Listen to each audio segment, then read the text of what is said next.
My name is Brianna Mercer, and I have endured 32 years in a patriarchal family. 3 weeks ago, after parents passed, my brother kicked me out of the house. He looked me in the eye and said, "Dad decided a long time ago, sons inherit everything. Daughters? Daughters get nothing. That's how it's always been in this family, and that's how it's going to stay." Then he changed the locks on the house where I grew up. The house where I spent 2 years caring for our dying mother while he visited 3 times. The house where I held her hand through chemotherapy while he checked his Rolex and complained about traffic. He threw my belongings onto the lawn and told me I was nothing but a burden, because in my father's eyes, that's all a daughter could ever be. But here's what my brother didn't know. Our mother had spent 8 years preparing for this exact moment. 8 years of secret meetings with lawyers. 8 years of building something he couldn't touch. Before I tell you what happened at the will reading, please take a moment to like and subscribe, but only if this story resonates with you. Where are you watching from right now? Drop your location and local time in the comments. Now let me tell you how a worthless daughter ended up with everything. To understand what Marcus did, you need to understand the Mercer family. My father, Robert Mercer, built his life around one unshakable belief. Sons carry the family forward. Daughters, they marry well and disappear into someone else's name. He wasn't cruel about it, not overtly. He just allocated his attention accordingly. He was a contractor, successful enough to buy us a 4-bedroom colonial in the Connecticut suburbs, nice neighborhood, good schools, a workshop in the garage where he spent weekends with Marcus, teaching him to build things while I helped Mom in the kitchen. My mother, Linda, was the quiet center of our home. She kept a lavender garden in the backyard that she tended every morning. She had this way of smoothing over my father's sharper edges, of making his dismissals feel less personal. Marcus, 6 years older than me, absorbed Dad's worldview like scripture. When he graduated, Dad paid for his business degree at UConn. When Marcus wanted to get into real estate, Dad connected him with every contractor and developer he knew. When I wanted to go to nursing school, Dad said, "Girls don't need expensive educations. You'll get married anyway." I got scholarships. I worked double shifts at a diner. I paid my own way. And I remember, this was 8 years ago, my mother pulling me aside one evening after another dinner, where Dad praised Marcus's first big sale while barely acknowledging my acceptance into the program. "I've taken care of you," she whispered, squeezing my hand. "You won't understand now." But I have. I didn't know what she meant. I thought it was just something mothers say. I had no idea she'd spent that afternoon with a lawyer named Evelyn Cole, signing papers that would change everything. 2 years ago, Mom was diagnosed with stage 3 breast cancer. I still remember the call. I was halfway through a shift at Maplewood Senior Living when my phone buzzed with Dad's number. He never called me at work. He barely called me at all. "Your mother's sick," he said. "You need to come home." Not, "We need you," just, "You need to come home." Like it was my job. Like it had always been my job. I moved back within the week. I requested night shifts so I could be with Mom during the day. Chemotherapy appointments, radiation sessions, the slow deterioration that cancer brings. My paycheck dropped by 20%, but I didn't care. This was my mother. Marcus visited 3 times in 2 years. 3. Each visit lasted less than an hour. He'd sweep in wearing his Hugo Boss suits, kiss Mom's forehead, check his Rolex, and leave. Victoria, his wife, came once and spent the entire time photographing the house for memories while barely looking at Mom. Dad never acknowledged what I was doing. In his mind, this was simply what daughters did. But Mom knew. She started meeting with someone once a month. A lawyer, she said, for insurance paperwork. I'd drive her to an office in Hartford, wait in the car, and drive her home. She always seemed lighter afterward, like she'd set something down she'd been carrying too long. "You're such a good girl," she told me one night when I was helping her into bed. "Whatever happens, Brianna, remember that you did everything right. You showed up. That matters more than anyone knows." I thought she was talking about the cancer. She wasn't. Let me tell you about my brother and his wife. Marcus and Victoria lived in Greenwich, a 5-bedroom house in a neighborhood where the mailboxes probably cost more than my car. Victoria called herself a socialite, which as far as I could tell meant she attended gallery openings and posted photos of her Chanel bags on Instagram. She looked at me like I was something that needed to be cleaned up. Actually, no. She looked at me like she didn't see me at all. I was staff. Background noise. Brianna, she said at Thanksgiving 2 years ago, the last one with Mom well enough to cook, have you ever thought about doing something with more upward mobility? You can't wipe old people's bottoms forever. Mom's hand tightened on her fork. I'm a registered nurse, I said quietly. I help people. Victoria's laugh was a delicate, dismissive thing. Of course you do. But the moment that stayed with me came later that night. I'd gone to the kitchen for water and heard Marcus and Victoria in the hallway. Don't worry about her, Marcus said. Dad's already promised everything to me. Has been for years. She's not getting anything. She's just here to play nurse until Mom's gone. Then she can disappear back into whatever sad little life she has. Good, Victoria whispered back. We need this, Marcus. We really need this. I stood frozen behind the kitchen door, water glass in hand. Something was wrong. I didn't know what. But the desperation in Victoria's voice didn't match the Greenwich lifestyle. The designer clothes, the casual superiority. I went back to bed and told myself it didn't matter. I had no idea how much it would. 6 weeks ago, my mother was declared cancer-free. I remember crying in the oncologist's office.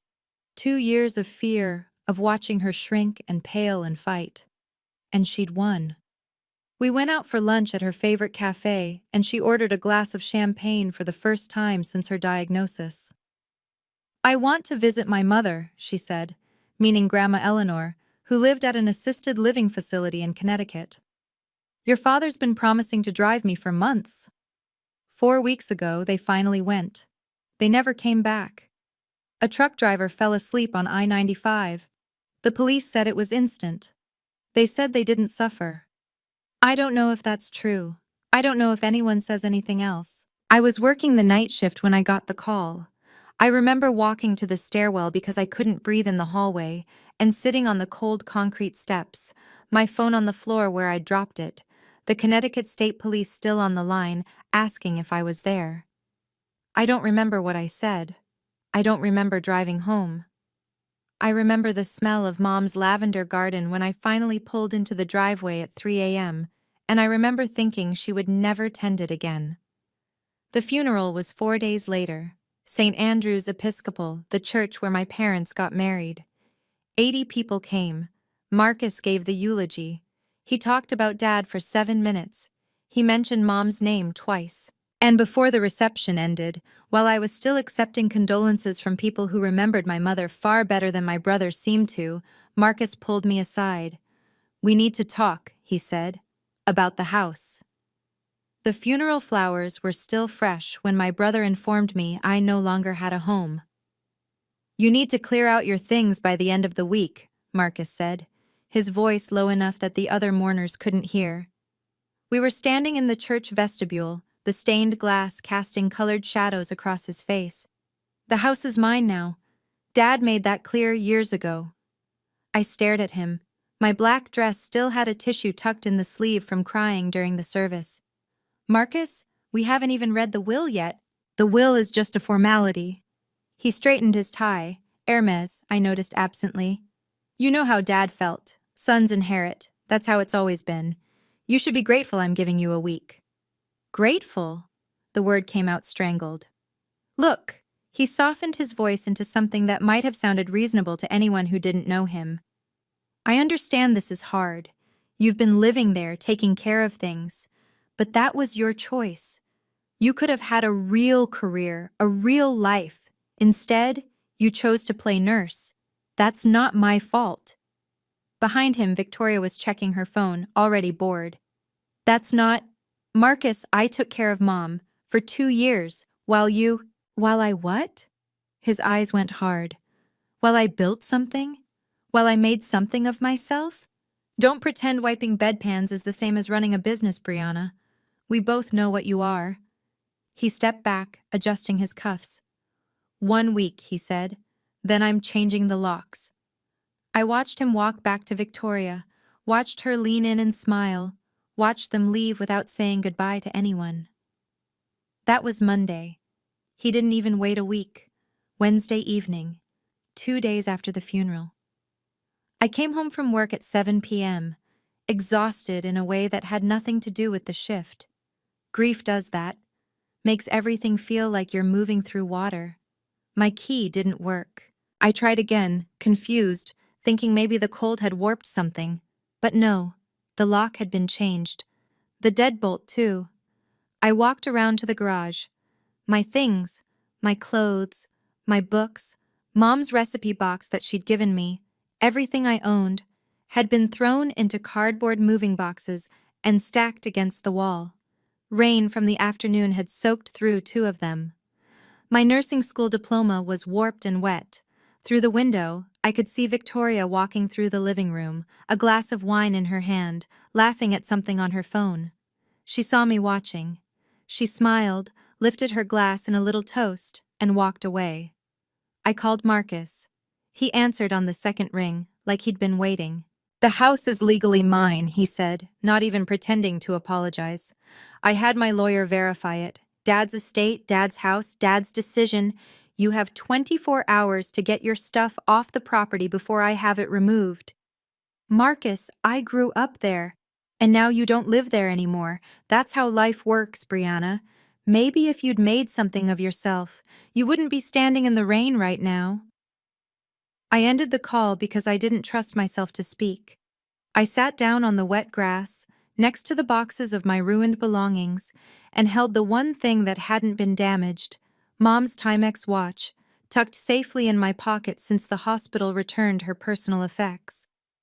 That's when I found the letter. The letter was in a box of Mom's things, items Marcus must have assumed were junk, her gardening gloves, a few old photographs, and a cream-colored envelope with my name written in her handwriting. "For Brianna, when the time comes." I didn't open it on that lawn. I couldn't. Instead, I called the only person I could think of, Diane Foster, the head nurse at Maplewood, who'd been something like a mentor to me for 3 years. She arrived in her Honda Odyssey within 30 minutes. "Get in," she said, not asking questions. "You're staying with me tonight. And tomorrow. And as long as you need." Her apartment was small, 2 bedrooms in a Hartford complex that had seen better days, but it was warm and dry. And when she handed me a cup of tea and a blanket, I finally let myself cry. Later, when I could breathe again, I opened Mom's letter. Her handwriting was shaky. She must have written it during chemo, when her hands trembled constantly. "My darling Brianna, if you're reading this, then what I feared has happened. Your father and your brother have shown you exactly who they are. I want you to know, I saw it. I always saw it. And I couldn't change your father, God knows I tried. But I could protect you. Contact Evelyn Cole at Harrison & Cole in Hartford. She has everything you need. All the papers, all the arrangements. Everything I couldn't give you while I was alive. You are not a burden. You never were. You are the best thing I ever did. I love you more than lavender and sunshine and every good thing, Mom." I read it 3 times before the words made sense. Then I called the number she'd written at the bottom. Harrison & Cole occupied a brownstone in downtown Hartford, the kind of old money building with brass nameplates and hardwood floors that creaked with history. I felt underdressed in my clean scrubs, but Evelyn Cole's assistant just smiled and led me to a corner office lined with law books and soft afternoon light. Evelyn was not what I expected. Late 50s, silver hair swept into an elegant twist, wearing a charcoal Armani suit. But her eyes were warm when she shook my hand. "Brianna," she said, "I've been waiting for your call. Your mother spoke about you constantly." That almost broke me right there. I swallowed. "She left me a letter. She said you had papers?" Evelyn gestured to a chair. I do. Your mother and I worked together for 8 years, Brianna. She was one of the most deliberate people I've ever represented. 8 years? That was the same time frame Mom had whispered about when I was accepted into nursing school. Your mother knew your father's intentions, Evelyn said carefully. She knew Marcus would inherit everything Robert controlled, and she couldn't change that. She couldn't change him. But she could plan around it. What does that mean? Evelyn folded her hands. It means your mother made arrangements that exist entirely outside your father's estate. Arrangements that Marcus doesn't know about, that your father didn't know about. The room suddenly felt smaller. What kind of arrangements? The kind you'll learn about at the formal will reading next week. Both your parents' wills need to be read together. She paused. But I want you to trust me until then. Can you do that? Whatever Marcus says, whatever he threatens, don't react. Don't sign anything. Just wait. Why? Her smile was almost gentle. Because your mother is about to have the last word. 3 days before the will reading, Marcus called. It was 10 p.m. I was sitting in Diane's kitchen, the lights dim, trying to read a book without absorbing a single word. His name on my phone screen made my stomach clench. Brianna. His voice was friendly, which was somehow worse than hostile. I've been thinking. This situation, us being at odds, it's not good for anyone. You kicked me out of my home 2 days after our parents' funeral, Marcus. I know. I could have handled it better. He actually sounded apologetic. That's why I'm calling. I want to make this right. I waited. I've drawn up a simple agreement, he continued. You sign away any claim to contest the estate, and in exchange I give you $10,000. Cash. Enough to get yourself settled somewhere nice. $10,000. For a lifetime of being told I was less. For 2 years of caring for our mother while he visited 3 times. For every dismissal, every slight, every moment Marcus and my father made me feel like I was taking up space that should have belonged to someone worthier. No. Brianna, be reasonable. You're not going to win anything in probate. Dad's will is clear. All you'll do is spend money on lawyers and drag this out for months. Take the money. Start over. I said no, Marcus. I'll see you at the will reading. His voice hardened instantly. You're making a mistake. You know that, right? You're going to walk out of that room with nothing. Less than nothing. And you'll wish you'd taken this offer. Then that's my choice to make. Fine. He practically spat the word. But remember, I tried to be generous. What happens next is on you. The line went dead. I set down the phone with shaking hands. Then I did exactly what Evelyn told me to do. I waited. I have to pause here and ask you something. Have you ever been pressured to sign something by family? Told you have no right to ask for what's fair? That feeling, that specific helplessness, it stays with you. If this story is hitting close to home, leave a comment. I read every single one, I promise. And if you haven't subscribed yet, now might be the time. Because what happens next at that will reading? It changed everything. The will reading was scheduled for 2 p.m. on a Thursday at Harrison and Cole. The conference room had a mahogany table long enough to seat 12, though only 6 of us were there. Marcus, Victoria, me, Evelyn Cole, her assistant who would serve as witness, and, to Marcus's visible surprise, my grandmother. Eleanor. Marcus's smile faltered when Grandma walked in. I didn't know you were coming. Grandma Eleanor Whitfield was 82 years old and sharper than most people half her age. She wore a navy dress, her silver hair pinned back, and the sapphire ring she'd worn for as long as I could remember glinted on her finger. I was asked to be here, she said simply, taking the seat next to me. By my daughter. Marcus and Victoria exchanged glances. Well, Marcus said, recovering his confidence. The more the merrier, I suppose, though I don't see why we need to make this complicated. Dad's wishes were clear. Evelyn took her place at the head of the table, folders arranged precisely before her. Before we begin, I should note that we will be reading two wills today. Robert Mercer's will and Linda Mercer's will. They are separate documents with separate provisions. Two wills? Victoria frowned. Why would that matter? Everything was jointly owned. Evelyn's expression remained neutral. Not everything, as it turns out. I felt Grandma's hand find mine under the table and squeeze. Marcus straightened his Rolex with a practiced gesture. Fine. Let's get this over with. Read Dad's will first. Evelyn opened the first folder. Very well. Last will and testament of Robert Allen Mercer, dated 14 months ago, witnessed and notarized in Hartford County. The room went quiet. This was it. Dad's will was exactly what Marcus expected. Evelyn read through the standard provisions, executor appointments, debt payments, funeral instructions, before reaching the distribution of assets. To my son, Marcus Robert Mercer, I leave 70% of my personal assets, including my vehicle, my workshop tools and equipment, and my share of all financial accounts held jointly with my wife. Marcus nodded slowly, satisfaction spreading across his features.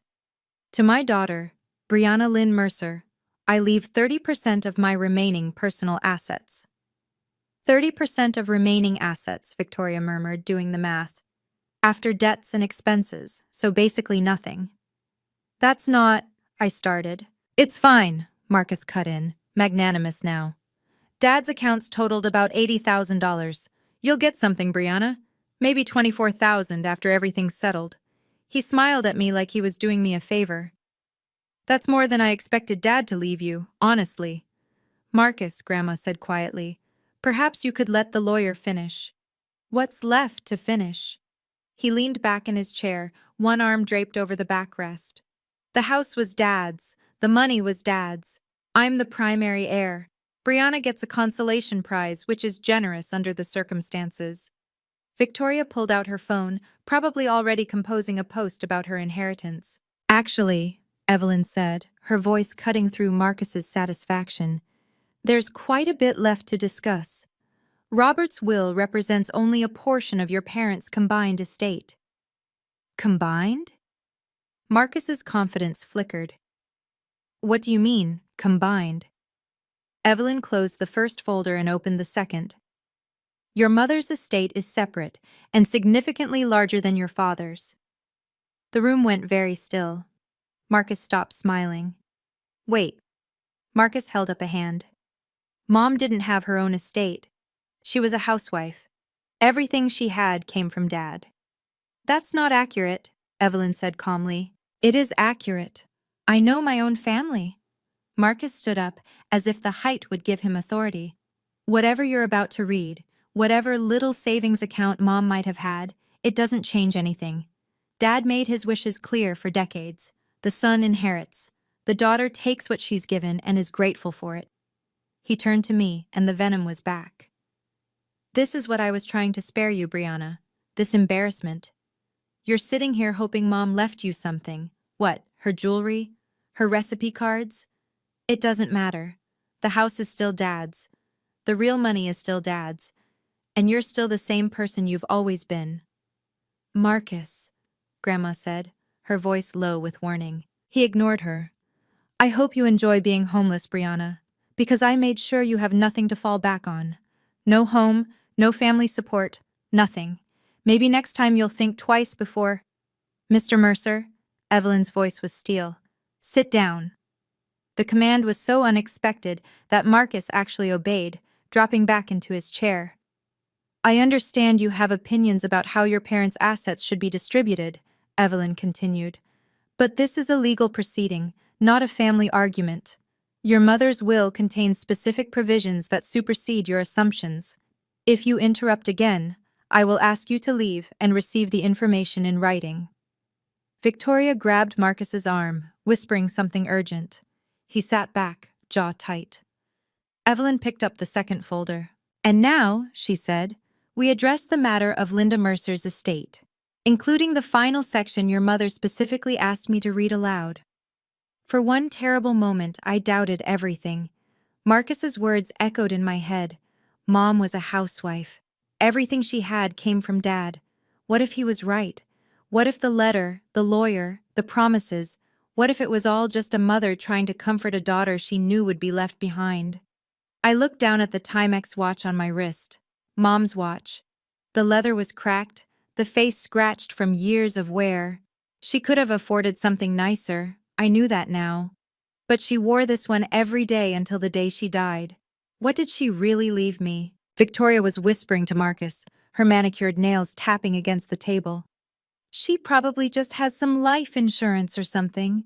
A few $1,000s. Nothing that changes our situation. Our situation. The phrase caught my attention. What situation? Grandma's hand was still in mine under the table. I felt her squeeze again, firmer this time, as if she could sense my wavering. "Brianna," she murmured, so quietly only I could hear. "Your mother was the smartest woman I ever raised. Trust her."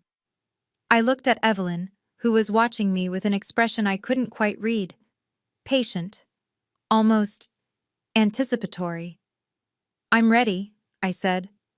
Marcus snorted. "Ready for disappointment." Victoria laughed. Evelyn ignored them both. She opened the folder and removed several documents. I could see official seals, notarized stamps, pages dense with legal text. "Last will and testament of Linda Eleanor Mercer," she began. "Updated 18 months ago, witnessed by myself and a notary public of Hartford County. The testator was evaluated by Dr. Sarah Hammond, a board-certified psychiatrist, and declared fully competent to execute this document." She looked directly at Marcus. "The first item is a letter Mrs. Mercer requested I read aloud to all present." Marcus shifted in his seat. 18 months ago? Mom was in the middle of chemo 18 months ago. Her judgment was compromised. "I anticipated that concern," Evelyn replied, her tone even. "Which is why I have Dr. Hammond's written evaluation confirming your mother's full cognitive capacity at the time of signing. I also have video documentation of the signing itself." She produced a USB drive and set it on the table. "Your mother wanted no ambiguity. She recorded herself explaining every decision in this document. The video is 32 minutes long and available for review if anyone wishes to contest her competency." Victoria's phone had stopped moving. She stared at the USB drive like it might bite her. "That's—" Marcus swallowed. "That's very thorough." "Your mother was a thorough woman." Evelyn's lips curved, just slightly. "Now, the letter." She lifted a single page, handwritten on cream-colored stationery. I recognized the paper. Mom had a box of it in her desk, the expensive kind she used for important correspondence. "To my children," Evelyn read, her voice clear and measured.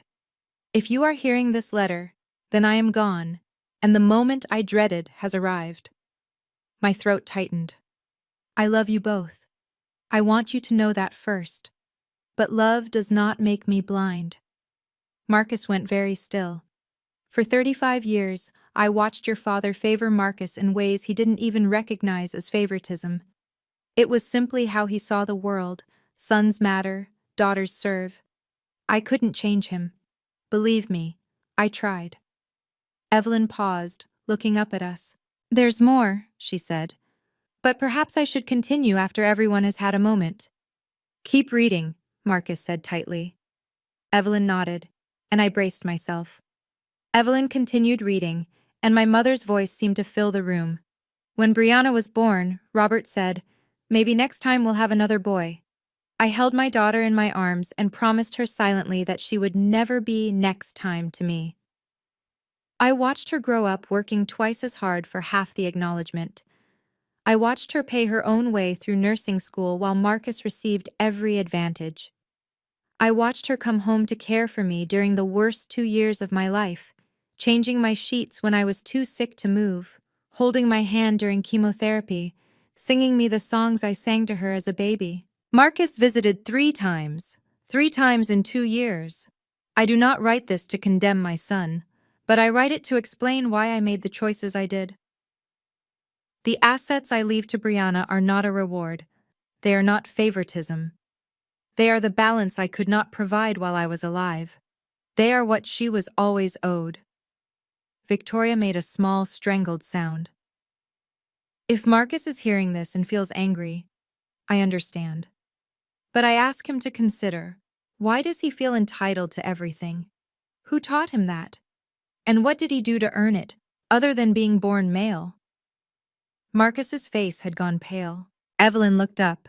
The letter concludes with, "Brianna, my darling girl, you were never a burden. You were my heart. Live well, be happy, and never let anyone tell you that you don't deserve every good thing. With all my love, forever, Mom." The silence was absolute. I couldn't speak. I couldn't breathe. Grandma pressed a tissue into my hand. "Now," Evelyn said quietly, "let's discuss what your mother actually left you." "First," Evelyn said, pulling a document from the folder, "the house." Marcus straightened. "The house is part of Dad's estate. It was always in his name." "Actually, it wasn't." Evelyn slid the document across the table. 5 years ago, your parents executed a deed transfer. The property at 127 Maple Drive was transferred from joint ownership to Linda Mercer's sole name." "What?" Marcus grabbed the paper, scanning it frantically. Why would Dad agree to that?" "For liability protection. Your father was facing a potential lawsuit from a dissatisfied client at the time. Moving the house into your mother's name protected it from any legal judgments against his business. It's a common estate planning strategy." "I never heard about any lawsuit. It was settled out of court, but the deed transfer remained." Evelyn produced another document. "This is the recorded deed from Hartford County Land Records dated 5 years ago. The property, currently valued at approximately $650,000, belonged solely to your mother." Victoria's face had gone a strange color. "But that means—" "It means your mother had full authority to leave it to whomever she chose." Evelyn looked at me. "And she chose you, Brianna." "No." Marcus shook his head. "No, this has to be a mistake. He always said—" "Your father believed what he wanted to believe," Grandma said sharply. "Linda told him the deed transfer was temporary for the lawsuit. She never transferred it back, and he never checked." I stared at the deed, my mother's signature at the bottom, neat and deliberate. The house where I grew up, the house where I cared for her, the house Marcus had thrown me out of. It was mine. It had been mine the whole time. "Additionally," Evelyn continued, as if she hadn't just detonated a bomb in the middle of the room, "there is the matter of the irrevocable trust." "The what?" Marcus looked like he'd been hit. 8 years ago, your mother established an irrevocable trust with Brianna as the sole beneficiary. An irrevocable trust, once established, cannot be modified or dissolved without the beneficiary's consent. It exists entirely outside the probate process. 8 years ago. Marcus turned to Grandma. You gave her the money. You gave her the—" Grandma didn't flinch. "I gave my daughter money that was mine to give. What she did with it was her business." "The trust was funded with a $400,000 gift from Mrs. Whitfield," Evelyn confirmed. "Your mother invested it conservatively in index funds over the past 8 years. The current value," she consulted her notes, "is approximately $1.2 million. Victoria made a sound like she'd been punched.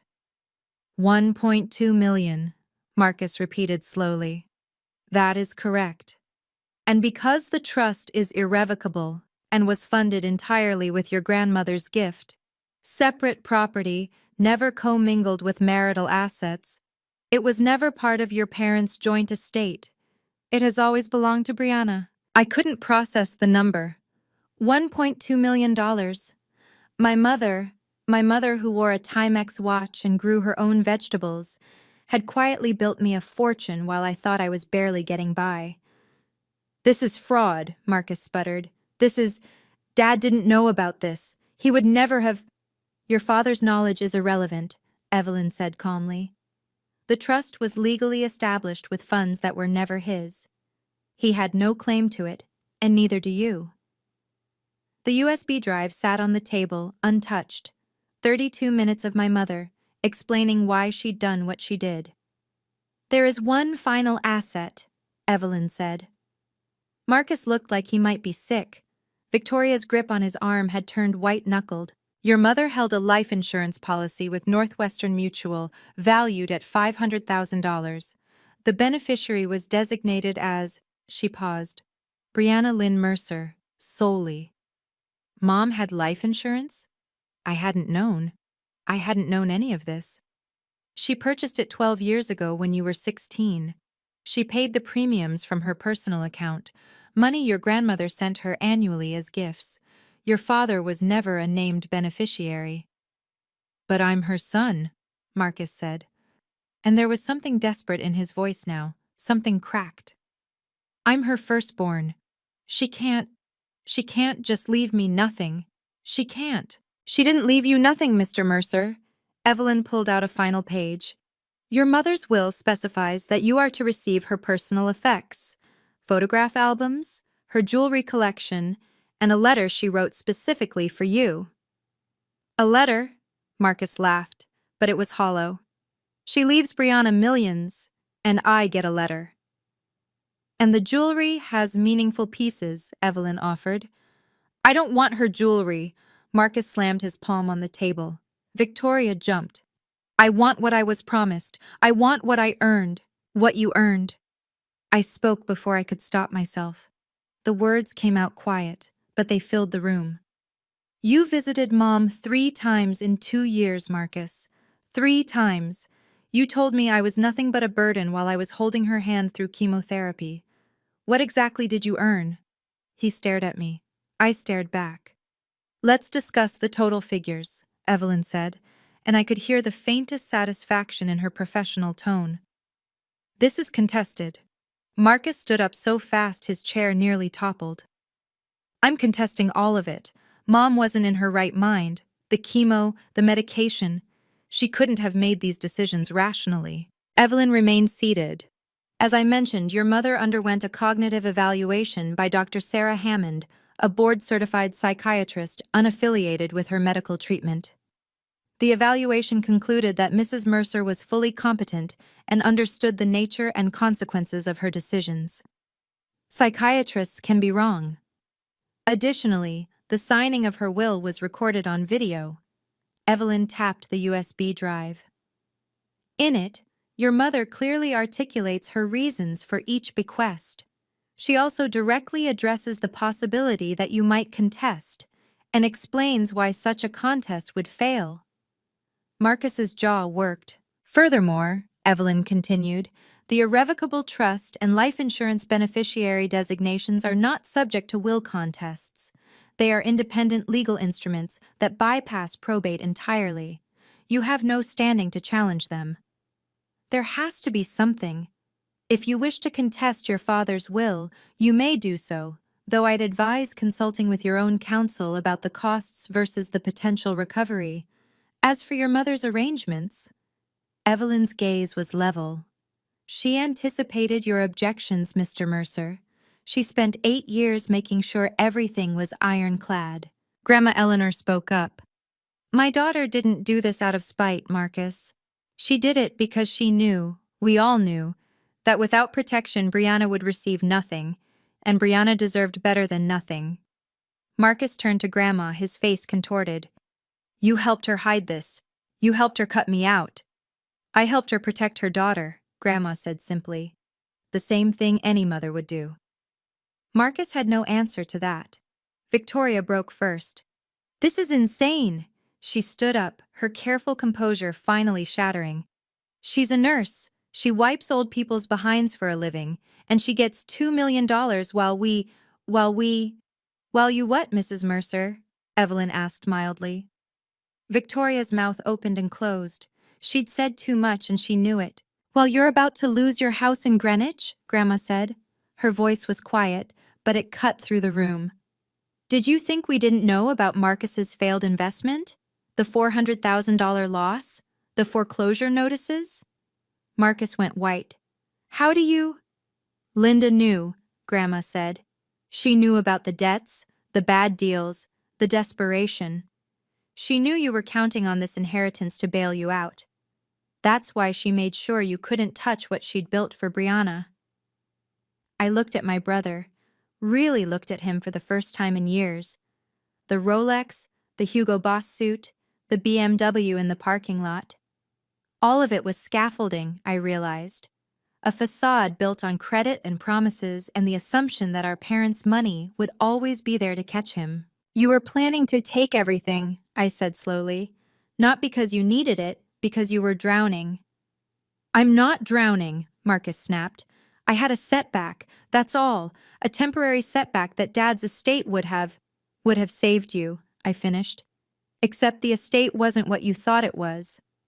Victoria sank back into her chair, mascara starting to smear. You spent your whole life being told you deserved everything, I said. And you never stopped to wonder if that was actually true. Marcus didn't respond. He couldn't. I want to stop here for a moment. I know some of you are watching and thinking, why would Victoria say that out loud? Why would she reveal their financial problems in front of everyone? The answer is fear. When the thing you've been counting on disappears, your survival instincts take over. You stop thinking about appearances. If this story is resonating with you, hit that subscribe button, because we're almost at the end, and there's one more thing I need to tell you. Evelyn waited until the room was quiet again before speaking. For the record, she said, let me summarize the total assets passing to Brianna Mercer. She consulted her notes, though I suspected she knew the numbers by heart. From her mother's estate, the property at 127 Maple Drive, estimated value $650,000. From the irrevocable trust established in 2018, $1,200,000. From the Northwestern Mutual Life Insurance Policy, $500,000. She looked up. Additionally, from her father's estate, 30% of remaining liquid assets, approximately $24,000. Victoria's breathing had gone shallow. The total, Evelyn continued, her voice measured and professional, is approximately $2.374 million. The number hung in the air, $2.374 million. My mother, who grew vegetables and wore a Timex watch and never bought anything she didn't need, had left me nearly $2.5 million. Marcus made a strange sound. He was gripping the edge of the table, his knuckles bone white, his face the color of old paper. He tried to stand, maybe to protest, maybe to leave. And then his eyes rolled back and he crumpled. His head caught the edge of the table on the way down. Victoria screamed. Evelyn's assistant was already moving, calling 911, checking his pulse. I sat frozen, watching my brother unconscious on the carpet of a law office, brought down by numbers on a page. He's breathing, the assistant reported. Pulse is steady, probably just fainted. Grandma squeezed my hand, Your mother would be proud of you, she said softly. Not for the money, for who you've become despite all of it. I couldn't answer. I was still trying to understand. The paramedics said it was syncope, a sudden drop in blood pressure triggered by shock. Nothing dangerous, just his body's way of processing what his mind couldn't accept. They bandaged the small cut on his forehead and recommended he see his doctor, but he refused transport. 20 minutes after collapsing, Marcus was back in his chair, pale and unsteady, Victoria hovering over him like he might shatter. He looked at me. You knew, he said hoarsely. You knew about all of this. I didn't. I meant it. Not until a few days ago. And even then I didn't know how much. But you suspected. You sat here looking all innocent and you suspected. I knew Mom loved me. I kept my voice even. That's all I knew for certain. His laugh was bitter, broken. And I didn't? She didn't love me? I think she loved you, I said slowly. I think she loved who you could have been, but she also saw who you chose to become. Victoria's hand tightened on his shoulder. Marcus, we should go. We need to figure out... Figure out what? His voice cracked. How to pay our mortgage? How to tell the bank we're not getting anything? He looked at me with something that might have been desperation. Brianna, you have to help me. We're family. The words hung there. Family. 3 visits in 2 years. You're just dead weight. Enjoy being homeless. Marcus, I said, you kicked me out of my own home before our mother's flowers had wilted. You told me I was nothing but a burden. You tried to get me to sign away everything for $10,000. I stood up. I'm not going to pretend that didn't happen. You have to understand, Marcus said, his voice rising. I was stressed. The investments, the pressure. I didn't mean half of what I said. That's not who I really am. Then who are you, Marcus? I asked quietly. Because I've known you for 28 years, and I've never seen any evidence of anyone different. He flinched. I'm not going to let my brother become homeless, I said. I'm not cruel, but I'm also not going to bail you out of decisions you made while treating me like I was worthless. So what then? You just walk away with millions and I get nothing? You get exactly what you earned. I picked up my bag, the same worn leather bag I'd carried through nursing school, through 2 years of night shifts, through every moment my family dismissed me. You get the consequences of your choices, the same way I'm finally getting the consequences of mine. Victoria started to speak, but I held up my hand. If you want to contact me, you can go through Evelyn, but any personal relationship between us? I looked at my brother, this man I'd grown up with, who'd held my hand at our first day of school, who'd become someone I barely recognized. That's going to take time, a lot of time, and honestly, I don't know if we'll ever get there. Brianna, I'm not doing this to hurt you. My voice was steady. I'm doing it because I finally understand something Mom tried to teach me. I don't have to accept treatment that I wouldn't give to someone else. I walked toward the door. Mom loved you, I said over my shoulder, but she loved me enough to protect me from you. That's the difference. I didn't wait for him to respond. Grandma followed me out to the hallway. Wait, she said, catching my arm. I have something for you. She reached into her purse and withdrew a small velvet box, navy blue, worn soft at the corners. Your mother wanted you to have this. She asked me to give it to you after the reading. Inside was her sapphire ring, the one Grandma had worn as long as I could remember, the one I'd admired since I was a little girl. Grandma, I can't. This is yours. It was mine, she corrected gently. I gave it to your mother on her wedding day, and she gave it back when she knew she was dying, so I could give it to you when the time was right. I slid it onto my finger. It fit perfectly. There's something else you should know, Grandma said. Something even your mother didn't put in the will. I looked up. Linda wanted to leave your father, years ago before you were born. But then she got pregnant with Marcus and she stayed. She stayed for you kids. I never knew. No one did. She made the best of it. But she always regretted that she couldn't give you a different childhood. Grandma's eyes were bright with unshed tears. The trust, the insurance, all of it. It was her way of giving you the freedom she never had. The freedom to walk away from people who don't value you. I hugged her, this tiny woman who had helped my mother plan for 8 years to give me a future. Thank you, I whispered. Don't thank me, she said. Just live well. That's all your mother ever wanted. Behind us, I heard Marcus and Victoria finally leaving, their voices low and strained. I didn't look back. 1 month later, I sat in the office of a financial advisor in Hartford, someone Evelyn had recommended, a woman with 20 years of experience and no interest in getting rich off my inexperience. Here's my recommendation, she said, sliding a document across the desk. We keep the trust invested. Draw only what you need for living expenses. The life insurance goes into a high-yield savings account for emergencies and opportunities.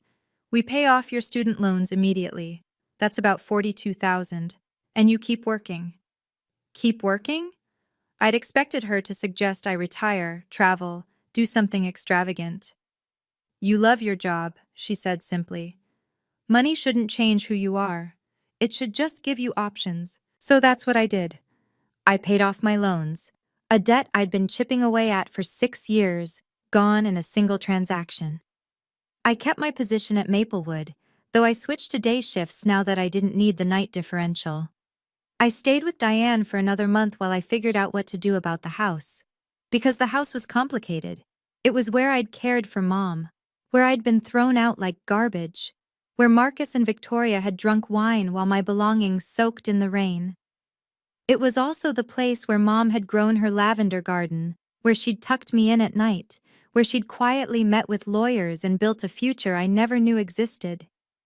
I wasn't ready to live there, not yet, but I wasn't ready to sell it either. Rent it, Diane suggested one evening.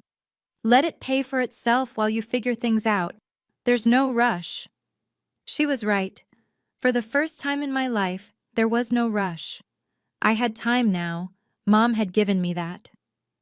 3 months after the will reading, Grandma called me with news. Marcus had to sell the Greenwich house, she said. Victoria filed for divorce last week. I was at work, on my break, sitting in the same stairwell where I'd learned our parents were dead. Strange how places accumulate moments. How do you know? His listing showed up on Zillow, and Victoria's Instagram is very forthcoming. Grandma's tone was dry. She's already rebranding herself as a survivor of narcissistic financial abuse. Direct quote. I almost laughed. Almost. Is he okay? Define okay, Grandma sighed. He's living in an apartment in Bridgeport, still working in real estate, but not at his old firm. I don't think anyone's inviting him to the Greenwich cocktail parties anymore. The version of me from 3 months ago might have felt some satisfaction. The new version, the one who'd had time to process, to grieve, to heal, just felt tired. I don't wish him harm, I said. I know you don't. That's the difference between you and him. Did Mom know? About the debts, the financial trouble? She suspected. That's partly why she did what she did. She knew if there was money available, Marcus would find a way to take it. Not because he's evil, but because he was raised to believe he was owed it. I thought about my brother, alone in a Bridgeport apartment, his wife gone, his lifestyle collapsed.